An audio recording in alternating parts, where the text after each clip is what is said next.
Days after his victory, Donald Trump made his first visit to the Capitol as president-elect on Thursday.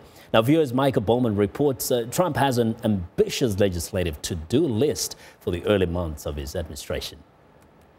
Thank you very much, President Obama. After meeting with President Obama, Donald Trump strategized with a Republican ally, House Speaker Paul Ryan. We are now talking about how we're going to hit the ground running. And laid out his legislative goals. We're going to lower taxes, as you know. We're going to fix health care and make it more affordable and better. On the other side of the Capitol, Trump conferred with Senate Majority Leader Mitch McConnell, the other man he will rely on to shepherd his agenda through Congress.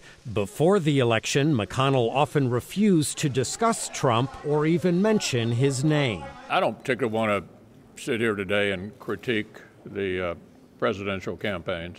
By contrast, Democrats had been exuberant right up to the final hours of election night, promising progress on progressive goals. Tackle climate change and safeguard our planet, pass comprehensive immigration reform, and get a functioning Supreme Court, a Supreme Court that will protect women's rights, voting rights. But that vision hinged on a key assumption. We can do this and more with Hillary Clinton as the next President of the United States. Now Republicans are laying plans for the coming year. We would like to see the country go in a different direction. With Republicans controlling both houses of Congress and the White House, McConnell expects action on taxes, repealing Obamacare, and filling a Supreme Court vacancy. The American people have spoken, and President Trump will send us a nominee, I assume, early next year. This Congress controlled by Republicans, they're going to act. They have an agenda of things that they want to do. They have the votes to push them through. So people are going to see a lot of change. Much of that change will target President Barack Obama's legacy.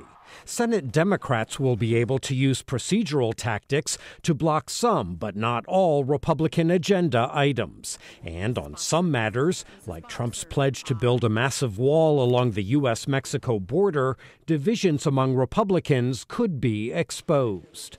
Michael Bowman, VOA News, Washington. Well, let's return to our discussion with Professor Nuamah. Now, Professor Nuamah, could you have envisioned, Mr. Trump standing there with Ryan and Mitch McConnell at the Capitol talking together? Really?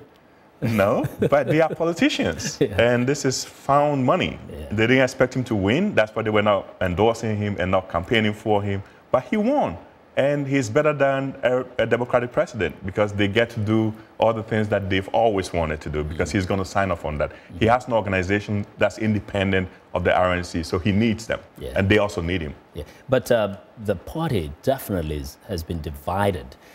Is it as simple as just coming together and say, let's work together, or it looks like there will be a lot of healing, there will be a lot of conversation as to what is the shape of this party anymore? Well, healing works best when you win. Yeah. So once you've won, it's a lot easier to bring the party together. There's going to be issues. So for example, on immigration, if he decides to build that wall that he's talking about, he's going to get some pushback because that's not going to fly. On his trade policies, or with China, for example, if he starts a trade war, he's going to get some pushback from people in his party. Of course, Democrats are going to try and derail some of this stuff in the Senate with a filibuster, but it's not going to work. But by and large, Republicans are going to rally around him. They bet against him, and he won. And so now he gets to dictate the agenda. Exactly. And that's the thing. If you bet and you lose, how that in some way, I think it can always remind them, remember, you should have listened to me, so listen to me now. And he has proven that he doesn't need them to win. Yeah. But they need him to sign everything that they push forward. Now, for looking to foreign policy, especially as regards Africa specifically, some are feeling chills running through their system. But let's face it, this is a Republican. It's going to be a Republican administration. We had a Republican administration under Bush, and we had a Democratic administration under Barack Obama.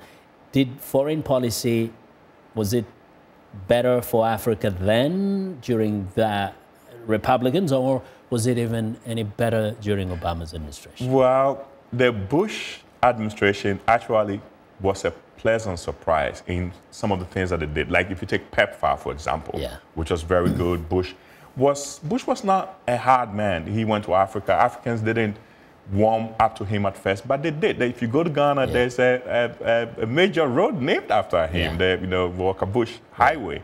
And Obama, the relationship has not been where people thought it was going to be, but it's been better because Africans feel good about having Obama in the White House. And for those of us here in the diaspora, we have access, unprecedented access to the administration. That's going to change when Trump is in there. Trump doesn't have connections to the African community. But if we use the, we fall back to how President Bush, related with Africa, we don't have to, people may not have to necessarily worry too much.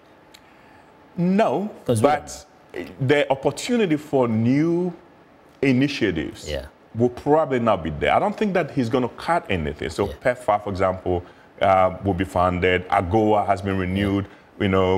Those things will be there. The Mandela Fellowship that brings young Africans here, he's not going to scrap that. But I can't see him hosting a dinner for the fellows when they arrive, the way Obama did. And even if he did that, who will go? Who wants to go and sit there and send their young people to learn from this guy? Well, Professor Nuamah,